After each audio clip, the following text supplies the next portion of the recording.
I would like to start my speech in 3, 2, 1. Imagine if you live in a rural area and have just finished high school, but you can't go to college or get a higher education because you cannot afford it, and also because it is too far away. And then suddenly you found this online college course that you can join anywhere and anytime. That would be great, wouldn't it?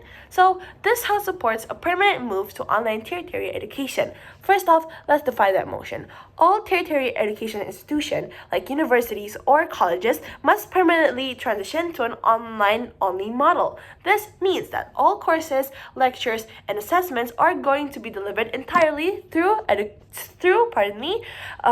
digital platforms.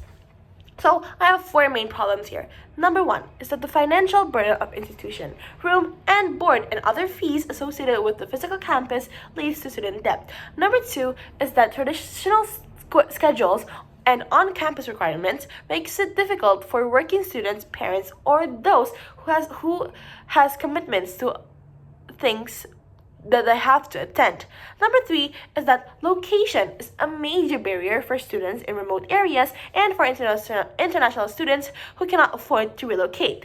Number 4 is the maintenance and upkeep of physical campuses are significant expenses for institutions, which often pass on to students, which leads to student debt. Here, I have 4 solutions. Number 1 is that we are going to be eliminating the physical campus needs and the utilities and on-site off-campus so that the universities could lower the tuition and overall cost of the education.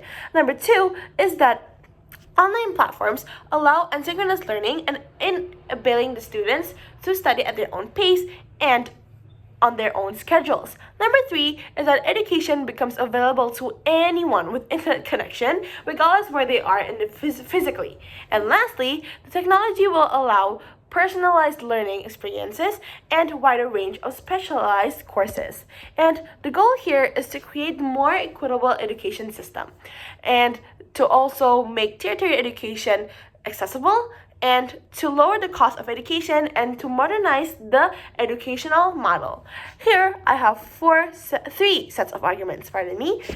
Could online universities be cheaper and easier for more people to attend? The answer is yes. Why is that? Because universities don't have to pay for expensive buildings, so they could charge less. And students don't have to pay for rent, food, or travel. For instance, someone living in a small town could get a degree from a top university without even trying to move to an expensive city.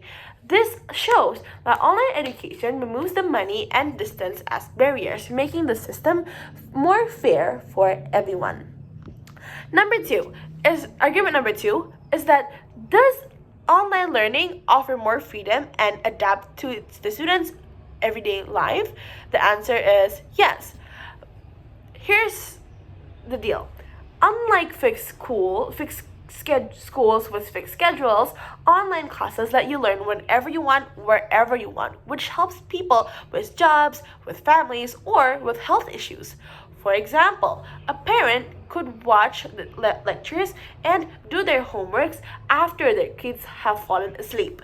And this flexibility makes education more inclusive by fitting into people's diverse and busy lives. And lastly, argument number 3 is that can online education bring together students and ideas from all over the world? The answer is yes. Why is that again?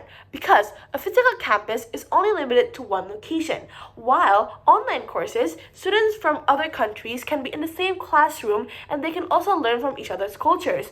For example, there will be a group project in the online course, including the students from Brazil, Japan, and Germany. And all of them are working together and sharing their unique viewpoints based on their backgrounds. This creates a global classroom that better prepares the students for a modern interconnected world. The opposition team might deny this and suggest problems like, oh, what if the student doesn't have gadgets and internet connections to do their online courses? Well, first off, nowadays, who doesn't have phones or a form of gadget with them? Even in rural areas, they can still access the internet with their gadgets. Like, they could still post on social media, they could still call their cousins from other areas, and even if they don't have the gadgets and the internet connections, the government could give the rural areas gadgets and internet access so that they could also access the online courses, which, by the way, is a reason why we should support this motion, because it is accessible for anyone in the world, regardless where they are. And the opposition team might say that it is better to just make schools near the rural areas, or to help the students in the rural areas and accommodate them so that they could go to the colleges in the city. But here's the thing about that. It is going to be too expensive, and it would also take a long time, and it doesn't really show effect. It's not going to be more effective than what we are suggesting here. We have shown that a permanent online model is the progressive solution to education's biggest problems. It makes education affordable, flexible, and globally accessible. While the